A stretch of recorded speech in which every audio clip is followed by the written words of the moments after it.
નમસ્કાર મિત્રો, આપ સૌનું સ્વાગત છે મેહુલ પટેલ એકેડમીમાં। જો તમે જવાહર નવોદય પ્રવેશ પરીક્ષાની તૈયારી કરી રહ્યા છો તો આજનો વિડીયો તમારા માટે ખૂબ જ મહત્ત્વનો છે। આજે આપણે ચેપ્ટર 2 પૂર્ણ સંખ્યાઓ પરની 4 મૂળભૂત ક્રિયાઓના ભાગ 1માં 4 મૂળભૂત ક્રિયાઓ જેવી કે સરવાળો, બાદબાકી, ગુણાકાર અને ભાગાકાર આ ક્રિયાઓ આધારિત દાખલા શીખીશું, જેને આપણે સાદુરૂપ કહીએ છીએ। તો વિદ્યાર્થી મિત્રો, એક સાથે એક કરતાં વધારે ક્રિયાઓ નિશ્ચિત ક્રમમાં કરવામાં આવે તેને આપણે સાદુરૂપ કહીએ છીએ। ઘણા વિદ્યાર્થીઓ ગણિતમાં ભૂલ એટલા માટે કરે છે કે તેમને ખબર નથી પડતી કે પહેલાં કઈ ક્રિયા કરવી અને પછી કઈ, પરંતુ આજનો વિડીયો જોયા પછી તમે માત્ર થોડી સેકન્ડોમાં જ સાદુરૂપના પ્રશ્નો ઉકેલી શકશો। તો ચાલો શરૂ કરીએ। તો વિદ્યાર્થી મિત્રો, ભાગ 1ની અંદર આપણે સાદુરૂપ કોને કહેવાય અને સાદુરૂપ આધારિત પ્રશ્નો શીખીશું। તો સાદુરૂપ એટલે એક જ પદાવલીમાં સરવાળો, બાદબાકી, ગુણાકાર અને ભાગાકાર જેવી એક કરતાં વધુ ક્રિયાઓ આપવામાં આવી હોય ત્યારે આ ક્રિયાઓને ચોક્કસ ક્રમમાં કરવામાં આવે છે, જેને સાદુરૂપ કહે છે। ઉદાહરણ તરીકે અહીંયા એક ઉદાહરણ છે 12 + 6 / 3। તો અહીંયા એક સાથે બે ક્રિયાઓ છે, સરવાળો અને ભાગાકાર। તો અહીંયા સૌ પ્રથમ ભાગાકાર કરવાનો છે। તો ઘણા વિદ્યાર્થીઓ સૌથી પહેલાં એનો ક્રમનો નિયમ યાદ ના હોય તો પહેલાં સરવાળો કરે ને પછી ભાગાકાર કરે છે, પરંતુ અહીંયા આપણે સાદુરૂપના નિયમ પ્રમાણે સૌથી પહેલાં ભાગાકાર, ત્યાર પછી ગુણાકાર, ત્યાર પછી સરવાળો, ત્યાર પછી બાદબાકી આ ક્રમમાં અહીંયા ભાગાકાર અને સરવાળો બે ક્રિયા છે તો સૌથી પહેલાં ભાગાકાર કરવાનો હોય છે। તો એનો આપણે નિયમ સૌથી પહેલાં શીખીશું। તો વિદ્યાર્થી મિત્રો, પદાવલીને સાદુરૂપ આપવાનો જે ક્રમ છે એને આપણે ટૂંકમાં કૌં, ના, ભાગુ, સબા એટલે કે અંગ્રેજીમાં બોર્ડમાં એટલે કૌં એટલે કૌંસ, ત્યાર પછી ના એટલે ગુણાકાર, ભા એટલે ભાગાકાર, ગુ એટલે ગુણાકાર, સ એટલે સરવાળો અને બા એટલે બાદબાકી। એટલે કે કૌં, ના, ભા, ગુ, સ, બા આ ક્રમ આપણે યાદ રાખવાનો છે। એટલે કે આપેલ પદાવલીમાં સૌ પ્રથમ કૌંસની અંદરની જે ક્રિયા હોય એ પહેલાં કરવાની, પછી કૌંસની બહાર જો ગુણાકાર હોય તો ગુણાકાર કરવાનો, ત્યાર પછી ભાગાકાર, ત્યાર પછી ગુણાકાર, ત્યાર પછી સરવાળો, ત્યાર પછી બાદબાકી। આ રીતેનો ક્રમ આપણે જાળવી અને સાદુરૂપના દાખલા શીખવાના છે। તો ચલો શરૂઆત કરીએ। તો સૌપ્રથમ કેટલાક સરળ ઉદાહરણ જોઈએ જેમાં ભાગુ સબા એટલે કે ભાગાકાર, ગુણાકાર, સરવાળો અને બાદબાકીનો ક્રમ આપણે શીખવાનો છે। તો અહીંયા આપણે ભા, ગુ, સ, બા આ ક્રમ યાદ રાખીશું। અહીંયા પહેલું પદ છે 15 - 8 / 2। તો અહીંયા સૌપ્રથમ આપણે ભાગાકારની ક્રિયા કરવાની છે। તો અહીંયા સૌપ્રથમ 15 - 8 / 2 એટલે 4। હવે બાદબાકી કરવાની છે કે 15માંથી 4 જાય તો 11 બાકી રહે એટલે ઉત્તર આવશે બી। એવો જ બીજો દાખલો છે 7 + 3 × 5। તો અહીંયા ભાગુ સબાના નિયમ પ્રમાણે પહેલાં ભાગાકારની ક્રિયા નથી તો ગુણાકાર કરવાનો, તો 3 × 5 કરીશું તો 7 + 3 × 5 એટલે 15, ત્યાર પછી 7 અને 15નો સરવાળો કરીએ તો 7 અને 15 22 થશે એટલે ઉત્તર આવશે ડી। ત્રીજો દાખલો જોઈએ 36 / 6 + 9 × 2। તો અહીંયા સૌપ્રથમ ભાગાકાર કરીશું 36 / 2 એટલે 6, ત્યાર પછી +9 × 2। હવે ભાગુ સબાના ક્રમ મુજબ સૌપ્રથમ ગુણાકાર કરીશું તો 6 + 9 × 2 એટલે 18 અને 6 અને 18 થશે 24 એટલે ઉત્તર આવશે બી। ત્યાર પછી પ્રશ્ન 4 જોઈએ 60 / 5 × 2 + 4। તો સૌપ્રથમ ભાગાકાર કરીશું 60 × 5। તો 60 / 5 એટલે 12 × 5 = 60 એટલે 12 આવશે, ગુણ્યા 2 + 4। હવે 12 × 2 એટલે 24, 24 + 4 = 28 એટલે ઉત્તર આવશે સી। પ્રશ્ન 5માં જે પદાવલી છે જેની અંદર 4 ક્રિયાઓ આવી જાય છે, સરવાળો, બાદબાકી, ગુણાકાર અને ભાગાકાર। તો એના માટે આપણે ભાગાકાર, ભા, ગુ, સ, બા આ ક્રિયાનું ક્રમનું ખાસ ધ્યાન રાખવાનું છે કે સૌથી પહેલાં આપણે ભાગાકારની ક્રિયા કરવાની છે। તો 8 / 2 સૌ પ્રથમ કરીશું તો બાકીનું પદ છે એ એમના મૂકીશું 7 + 5 × 4 - 8 / 2 એટલે 4 થશે। હવે સરવાળો, ગુણાકાર અને બાદબાકીમાં સૌપ્રથમ ગુણાકાર કરીશું તો 7 + 5 × 4 20 - 4। હવે આપણે સૌથી પહેલાં સરવાળો કરીશું તો 7 અને 20 = 27 - 4, 27 - 4 = 23 એટલે ઉત્તર આવશે ડી। પ્રશ્ન નંબર 6નું સાદુરૂપ આપીએ કે 4 + 4 - 4 × 4 / 4 નું સાદુરૂપ કેટલું થાય? તો સૌપ્રથમ ભાગાકાર કરીએ, બાકીનું પદ એમના મૂકીએ તો 4 + 4 - 4 ગુણ્યા 4 / 4 એટલે 1।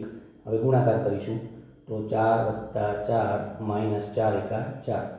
હવે સરવાળો કરીએ તો 4 ને 4 8 એટલે 8 - 4 બરાબર 8 - 4 = 4 થશે એટલે ઉત્તર આવશે એ। અહીં વિદ્યાર્થી મિત્રો, હવે પ્રશ્ન 7માં જોઈએ તો એની અંદર સાદુરૂપમાં કૌંસનો ઉપયોગ કરેલો છે। તો અહીંયા આપણે કૌંસની ઓળખ કરી લઈએ તો કે જ્યારે કૌંસ નો ઉપયોગ કરવાનો હોય ત્યારે આ નાનો કૌંસ છે, ત્યાર પછી અહીંયા આ રીતે જે લખીએ એ મોટો કૌંસ છે,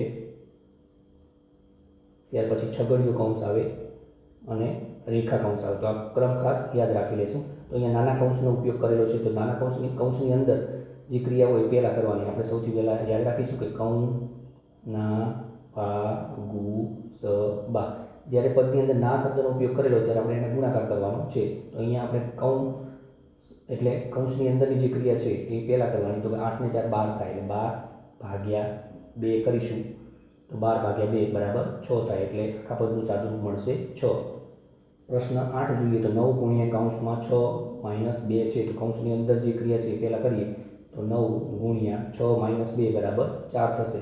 કૌંસની અંદર ક્રિયા પૂરી થાય ત્યારે કૌંસને આપણે મૂકી દેવાનો છે, એટલે હવે બાકી રહેશે 9 ગુણ્યા 4 બરાબર 36, એટલે સાદુરૂપ મળશે 36. હવે પ્રશ્ન 9માં જે સાદુરૂપ છે જેમાં બે કૌંસ આપેલા છે, તો બંને કૌંસની ક્રિયા સૌથી પહેલાં કરીશું. અહીંયા આપણે જોઈએ તો 120 ભાગ્યા કૌંસની અંદર 6 વત્તા 4 છે, તો 6 ને 4 10 થશે, ગુણ્યા 8 માઇનસ 3 બરાબર 5 થશે. એટલે કૌંસની અંદરની જે ક્રિયા હોય સૌથી પહેલાં કરીશું, ત્યાર પછી ભાગાકાર કરીશું. તો ભાગાકાર 120 ભાગ્યા 10 કરીએ તો 10 12 દાન 120 થાય, એટલે ભાગાકાર થશે 12 ગુણ્યા 5. હવે અંતિમ ક્રિયા છે ગુણાકારની, તો 12 ગુણ્યા 5 બરાબર 60, એટલે આખા પદનું સાદુરૂપ આપણને 60 મળે છે, એટલે ઉત્તર આવશે બી. એવું જ બીજું ઉદાહરણ છે 200 માઇનસ 18 ગુણ્યા 5. તો કૌંસની અંદરની ક્રિયા આપણે પહેલાં કરીએ તો 18 ગુણ્યા 5 90 થશે, પ્લસ 24 ભાગ્યા 3, તો 24 અને 3નો ભાગાકાર કરીએ તો 8 મળશે. હવે સરવાળો અને બાદબાકીમાં સૌથી પહેલાં આપણે સરવાળો કરીશું. તો સરવાળો કોનો કરવાનો છે, તો કે જેની આગળ સરવાળાની નિશાની હોય 200 અને 8, એટલે 208 થશે અને માઇનસ 90 થશે. તો 208 માઇનસ 90 બરાબર 118 આપણને જવાબ મળશે, એટલે સાદુરૂપ મળશે 118. ત્યાર પછીનો પ્રશ્ન છે, એની અંદર 3 કૌંસનો ઉપયોગ થયો છે. અંદરની સાઈડ નાનો કૌંસ છે, એની બહાર છગડીયો કૌંસ, એની બહાર મોટો કૌંસ, એની બહાર માઇનસ 300 છે. તો જ્યારે આવા પ્રકારનું સાદુરૂપ હોય ત્યારે અંદરના કૌંસથી આપણે શરૂઆત કરવાની, બાકીનું પદ આપણે જે છે એ પ્રમાણે મૂકીશું. એટલે કે 300 માઇનસ મોટા કૌંસમાં 50 વત્તા છગડીયા કૌંસમાં 40 માઇનસ, હવે અંદરના કૌંસમાં 18 વત્તા 12 છે, તો એનો સરવાળો પહેલાં કરીએ તો 18 વત્તા 12 30 થશે, એટલે એનો જવાબ 30 મળ્યો. ત્યારે આપણે કૌંસને મૂકી દઈશું. હવે અહીંયા પાછળ છગડીયો કૌંસ અને મોટો કૌંસ પૂરો કરીશું. બીજા પદમાં હવે છગડીયા કૌંસની અંદરની જે ક્રિયા છે એ પહેલાં કરીશું. તો 300 માઇનસ મોટા કૌંસમાં 50, હવે પ્લસ 40 માઇનસ 30 એટલે 10 મળશે. હવે છગડીયો કૌંસની ક્રિયા પૂરી થઈ એટલે છગડીયો કૌંસ મૂકી દેવાનો અને મોટો કૌંસ પૂરો કરવાનો. હવે 300 માઇનસ મોટા કૌંસની અંદર 50 વત્તા 10 એટલે 60 થશે. હવે જ્યારે એનો જવાબ આવી ગયો એટલે મોટો કૌંસ કરવાની જરૂર નથી. હવે 300 માઇનસ 60 એટલે 240, એટલે આખા પદ ધાવીની જે સાદુરૂપ છે એ 240 મળશે. અહીંયા પ્રશ્ન 13 છે, 15 માઇનસ 15 ભાગ્યા 15 ગુણ્યા 6 બરાબર x હોય તો xની કિંમત કેટલી? તો અહીંયા આપણે જે એનું સાદુરૂપ મેળવીએ એ આપણને xની કિંમત મળશે. અહીંયા 15 માઇનસ 15 ભાગ્યા 15 ગુણ્યા 6, તો ભાગુ સભાના ક્રમ મુજબ સૌપ્રથમ ભાગાકાર કરવાનો છે, એટલે 15 માઇનસ 15 ભાગ્યા 15 એટલે 1 ગુણ્યા 6. હવે ગુણાકાર કરીશું. ગુણાકાર 15 માઇનસ 1 6 અને 15 માઇનસ 6 બરાબર 9, એટલે xની કિંમત આપણને 9 મળશે. પ્રશ્ન નંબર 14 જોઈએ, જેની અંદર 6 ગુણ્યા છગડીયા કૌંસની અંદર 15 માઇનસ નાના કૌંસમાં 8 વત્તા 2નું સાદુરૂપ આપવાનું છે. તો સૌપ્રથમ અંદરના કૌંસથી શરૂઆત કરીએ તો બાકીનું પદ એમના મૂકીએ. 6 ગુણ્યા મોટા કૌંસમાં 15 માઇનસ 8 વત્તા 2 એટલે 10 થશે. હવે છગડીયો કૌંસ પૂરો કરીએ. છગડીયા કૌંસમાં જે ક્રિયા છે એ સૌથી પહેલાં કરીશું. તો 6 ગુણ્યા 15 માઇનસ 10 એટલે 5 બાકી રહેશે. હવે ગુણાકાર થશે. 6 ગુણ્યા 5 બરાબર 30, એટલે આખા પદનું સાદુરૂપ આપણને 30, એટલે કે જવાબ સી જવાબ મળશે. 15મો પ્રશ્ન છે, 100 ભાગ્યા કૌંસમાં 5 ગુણ્યા 2 વત્તા 15 ગુણ્યા 2. તો કૌંસની અંદરની જે ક્રિયા છે એ સૌથી પહેલાં કરીશું. તો 100 ભાગ્યા 5 ગુણ્યા 2 એટલે 10. હવે અંદરની ક્રિયા પૂરી થયા પછી કૌંસ મૂકી દેવાનું, વત્તા 15 ગુણ્યા 2. હવે સૌપ્રથમ ભાગાકાર કરીએ તો 100 ભાગ્યા 10 બરાબર 10 વત્તા ત્યાર પછી ગુણાકાર કરવાનો છે, એટલે 15 ગુણ્યા 2. તો ગુણાકાર કરીએ એટલે 10 વત્તા 15 ગુણ્યા 2 એટલે 30 મળશે, અને 10 વત્તા 30 બરાબર 40, એટલે ભાગાકારનો સાદુરૂપ મળશે સી. હવે વિદ્યાર્થી મિત્રો, આપણે સરવાળો, બાદબાકી, ગુણાકાર, ભાગાકાર આ પ્રાથમિક ક્રિયાઓ આધારિત જે સાદુરૂપના દાખલા શીખ્યા. તો હવે તમારા માટે અહીંયા હોમવર્કમાં પ્રશ્ન નંબર 16, 17 અને 18 છે. તો એને તમે ઘરે પ્રેક્ટિસ કરજો અને એના સાચો ઉત્તર છે તમે કોમેન્ટમાં જણાવજો. તો આજે આપણે સાદુરૂપનો સંપૂર્ણ નિયમ શીખ્યા. આગામી વિડીયો ચેપ્ટર 2નો ભાગ 2 સરાસરી શીખીશું. તો વિડીયો ગમ્યો હોય તો તેને લાઇક કરો, તમારા મિત્રોને શેર કરો અને મેહુલ પટેલ એકેડમીને સબસ્ક્રાઈબ કરવાનું ભૂલતા નહીં. ધન્યવાદ.